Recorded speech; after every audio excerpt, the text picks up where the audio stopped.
La libertad no está en los hechos, sino en tu actitud frente a ellos. La única libertad que nadie puede quitarte. Hay un hombre, no tiene nombre todavía, no importa. Lo que importa es esto: tiene una cadena en el tobillo, de metal, fría, real, y el hombre que sostiene el otro extremo de esa cadena puede hacer con él lo que quiera. Puede venderlo, puede golpearlo, puede decidir esta noche si come o no come, si duerme o no duerme, si vive o muere. Ahora quiero que te hagas una pregunta. No la respondas todavía. Solo sosténla como quien sostiene una brasa entre las manos. ¿Puede ese hombre, el de la cadena, ser más libre que tú? No en términos legales, no en términos físicos. Me refiero a algo más profundo, más inquietante, la clase de libertad que no aparece en ninguna constitución, que ningún gobierno puede otorgarte y que ninguna circunstancia puede destruir.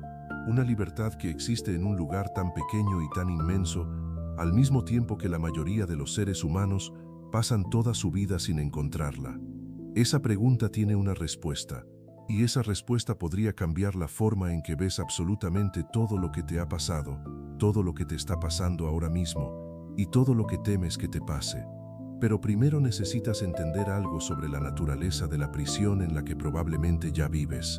Piensa en la última vez que alguien te hizo enojar. No un enojo abstracto, uno real. Quizás fue algo que dijeron sobre ti. Quizás fue una injusticia que sufriste. Quizás fue simplemente el tráfico, la lluvia, una noticia que encendiste por la mañana y que arruinó las siguientes 2 horas de tu día. ¿Qué ocurrió exactamente en ese momento?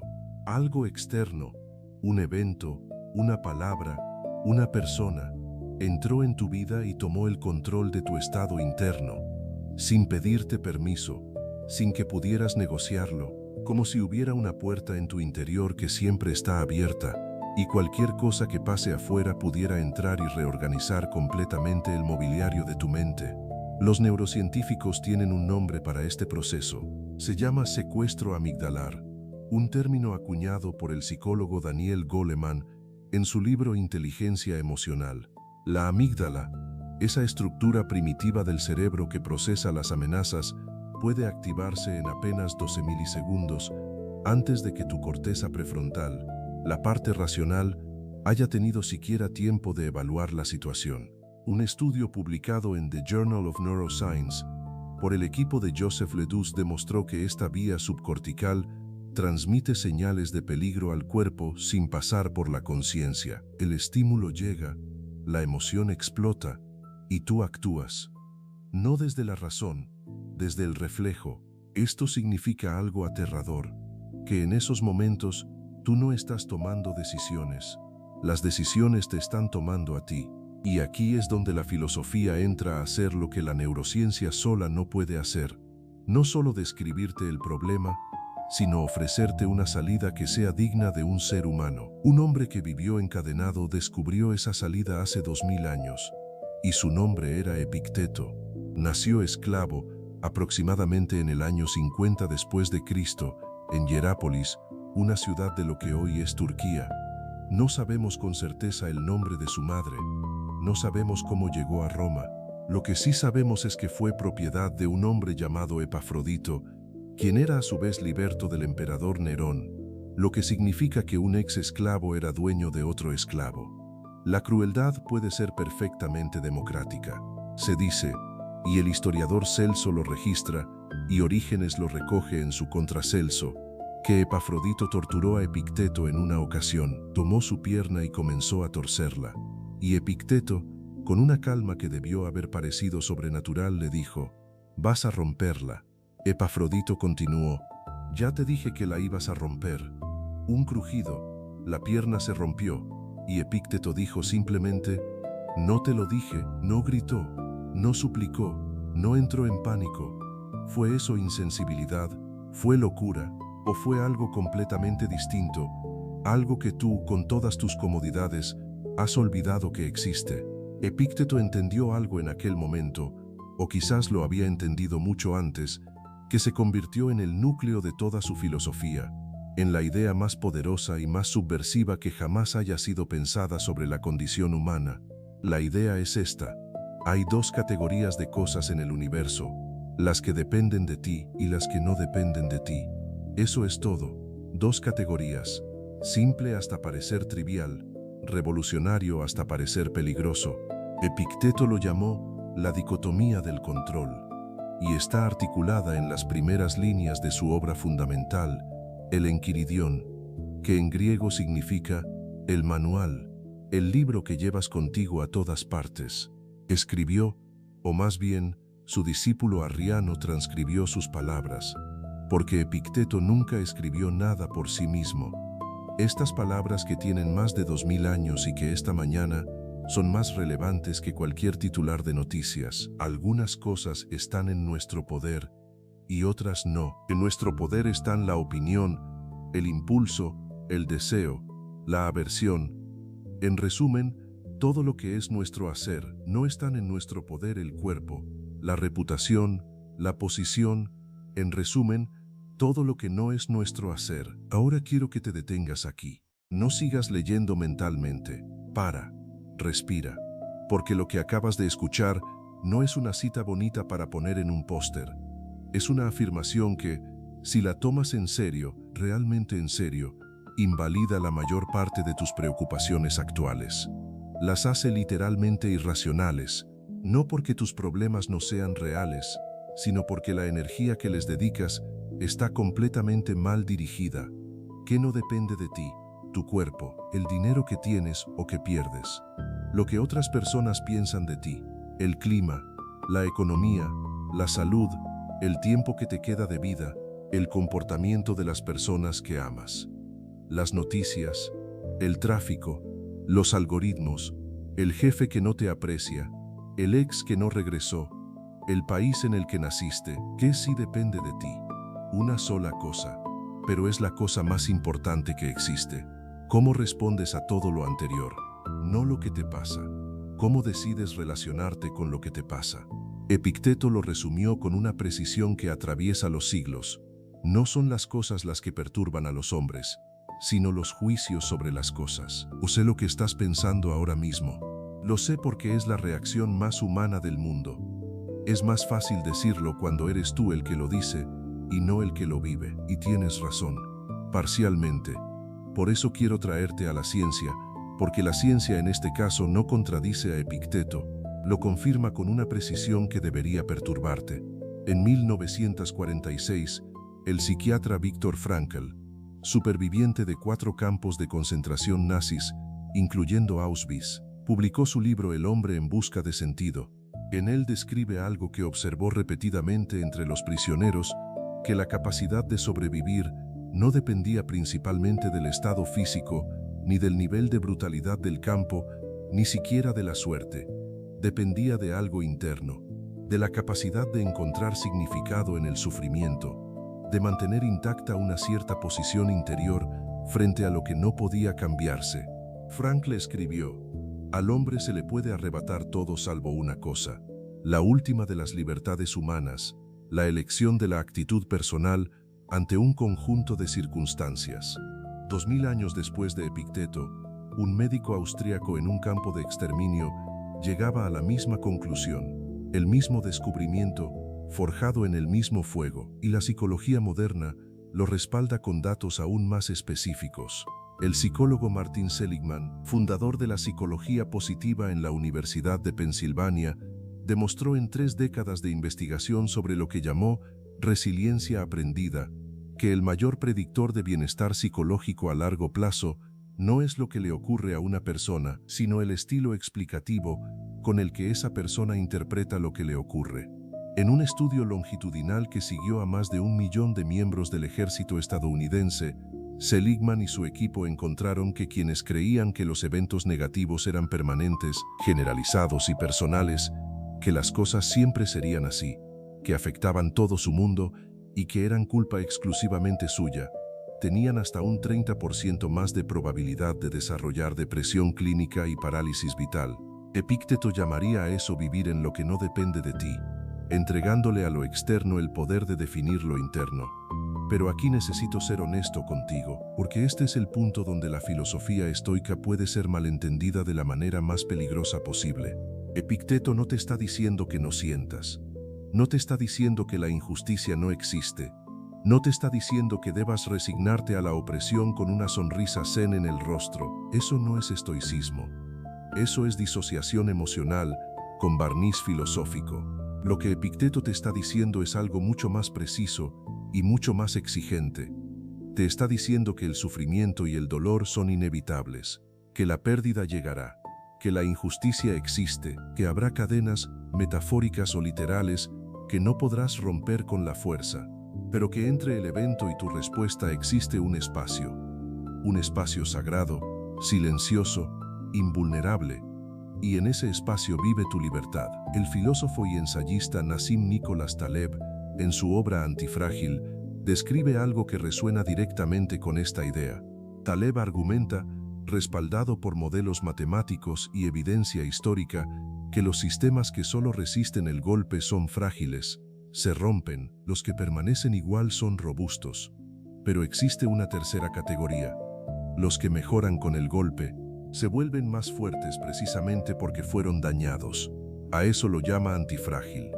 Y propone que la filosofía estoica es, esencialmente, un manual para construir un carácter antifrágil. No para evitar el fuego, para convertirte en algo que el fuego no puede consumir. Epicteto no evitó el fuego, nació dentro de él. Y lo que salió de esas llamas fue una claridad que ilumina hasta hoy. Ahora quiero que pienses en algo que te está quitando paz en este momento. No en abstracto, algo específico, un problema real, una preocupación que llevas en la mente como un peso que no sabes dónde dejar. Hazlo, nómbralo mentalmente. Ahora aplica la dicotomía de Epicteto con honestidad brutal, no con la honestidad cómoda, con la honestidad que duele. ¿Qué parte de ese problema depende de ti? ¿Qué acciones concretas puedes tomar? ¿Qué actitud puedes elegir deliberadamente? Eso es tuyo. Trabájalo, dalo todo. ¿Qué parte no depende de ti? ¿Qué parte de ese peso es, en realidad, tu intento de controlar lo incontrolable? ¿Qué parte es tu mente queriendo que el pasado haya sido diferente, que otras personas sean distintas a lo que son, que el universo se haya organizado de otra manera? Esa parte no te pertenece. Y el dolor que te causa no es la prueba de que el problema es real. Es la prueba de que estás invirtiendo tu energía en la dirección equivocada. Hay un concepto en la psicología budista que se llama dukkha, a veces traducido como sufrimiento, pero más precisamente como insatisfacción estructural. La idea de que el sufrimiento no proviene de las cosas mismas, sino del apego a que las cosas sean distintas a cómo son.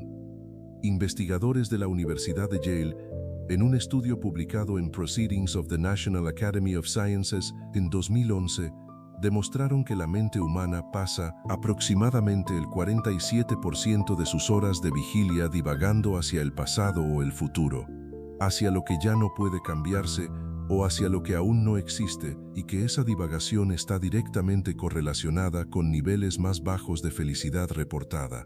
Marco Aurelio, el filósofo estoico que fue también emperador de Roma, lo formuló así en sus Meditaciones, ese diario privado que nunca fue escrito para ser publicado y que por eso es quizá el documento más honesto que jamás haya escrito un ser humano poderoso. No pierdas más tiempo discutiendo sobre lo que debe ser un hombre bueno. Sé uno. Dos filósofos, dos mundos distintos, una sola dirección, hacia adentro. Y Epicteto es el hilo que los une, porque fue su pensamiento el que formó a Marco Aurelio a través de los siglos y el que sigue formándote a ti ahora mismo si decides escuchar. Pero Epicteto va más lejos que Marco Aurelio en un punto crucial, y este punto es el que más incomoda a la gente moderna. A ti, a mí. Epicteto dice que no solo tus reacciones son tuyas, tus deseos también lo son, y aquí es donde la filosofía se convierte en algo verdaderamente radical, en algo que choca directamente con todo lo que el mundo moderno te enseña a querer. Vivimos en una cultura que ha construido una industria de billones de dólares, literal verificablemente billones, sobre tu capacidad de desear lo que no tienes. La industria global de la publicidad superó los 850.000 millones de dólares en 2023, según Statista, y cada uno de esos dólares fue invertido con un solo propósito: convencerte de que lo que tienes no es suficiente. El economista conductual Dan Ariely, en su investigación sobre irracionalidad predictible publicada en el MIT, documentó cómo los seres humanos somos sistemáticamente manipulados para desear lo que no necesitamos, a través de mecanismos de comparación social, escasez artificial y gratificación instantánea. Las redes sociales son, en términos epictéticos, una máquina de fabricar dependencia en lo que no depende de ti. Un estudio de la Royal Society for Public Health del Reino Unido encontró que Instagram era la red social con mayor impacto negativo en la salud mental de jóvenes, precisamente porque te enseña a medir tu valor, algo interno, con métricas externas. Me gustas, seguidores, comparaciones, todos tus deseos apuntando hacia afuera, hacia lo que otros tienen, hacia lo que otros piensan, hacia lo que el mundo te da o te niega. Epicteto llamaría a eso esclavitud voluntaria, y escribió en las disertaciones: muéstrame a alguien que esté enfermo y sea feliz, en peligro y sea feliz, muriendo y sea feliz, exiliado y sea feliz, desprestigiado y sea feliz, muéstramelo. Deseo por los dioses ver a un estoico. Lo que hace que esta afirmación sea devastadora no es que sea filosóficamente sofisticada, es que es perfectamente correcta y completamente incómoda al mismo tiempo, porque liberarte de eso no requiere dinero, no requiere un retiro espiritual en las montañas, no requiere que cambies de trabajo, ni de ciudad, ni de relación. Requiere algo mucho más difícil. Requiere que cambies de dueño, que pases de ser gobernado por lo externo a ser gobernado por tu razón, que decidas, en cada momento, que la aprobación que necesitas ya la tienes, que la libertad que buscas no está en ningún logro futuro, y que la persona cuyo criterio más importa eres, irremediablemente tú mismo. Aquí está la verdad que la filosofía de Epicteto porta en su núcleo, la verdad que tardó toda una vida de esclavitud y de cojera y de pobreza en forjarse. La libertad no es la ausencia de obstáculos.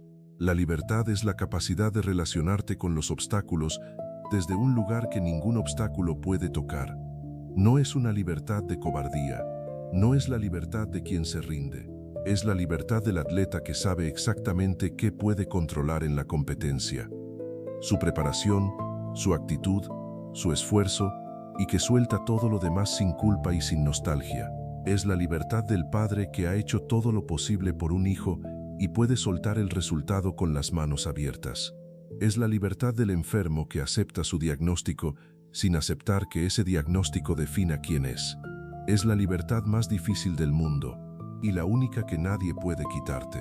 La investigadora Brené Brown, en su extenso estudio sobre la vulnerabilidad y la vergüenza en la Universidad de Houston, que involucró más de 12 años de investigación cualitativa y entrevistas con más de 11.000 personas, encontró que quienes vivían con mayor sentido de integridad y bienestar tenían una característica común: habían dejado de medir su valor en función de la productividad, la aprobación y los logros externos. Habían encontrado lo que ella llama valor incondicional, un valor que no depende de lo que haces ni de lo que obtienes, sino de lo que decides ser cuando nadie aplaude. Epicteto lo habría reconocido inmediatamente y habría dicho: eso es lo que siempre estuvo en tu poder. Eso es lo que la cadena nunca pudo tocar. Volvamos al inicio, al hombre de la cadena, al metal frío en el tobillo, a la pregunta que te pedí que sostuvieras sin responder. ¿Puede ese hombre ser más libre que tú? Ahora tienes los elementos para responder, y la respuesta es perturbadora no porque sea imposible, sino porque es completamente posible. Porque Epicteto, ese hombre que fue propiedad de otro hombre, cuyo cuerpo fue torturado, cuya pierna fue rota, cuya vida entera fue decidida por otros, se convirtió en uno de los maestros más influyentes del mundo antiguo. Sus enseñanzas formaron a Marco Aurelio, que gobernó el imperio más grande de su época. Sus ideas atravesaron 2 milenios y llegaron hasta Viktor Frankl en Auschwitz, hasta los psicólogos cognitivos del siglo XX. La terapia cognitivo-conductual de Aaron Beck reconoce explícitamente su deuda con el estoicismo, hasta los investigadores que hoy estudian la resiliencia en laboratorios con escáneres cerebrales. ¿Por qué? Porque Epicteto tenía algo que sus dueños nunca tuvieron. Tenía el interior ordenado, tenía su libertad donde nadie podía confiscarla. Y la cadena que te tiene a ti no es de metal, no hace ruido cuando caminas, pero está ahí.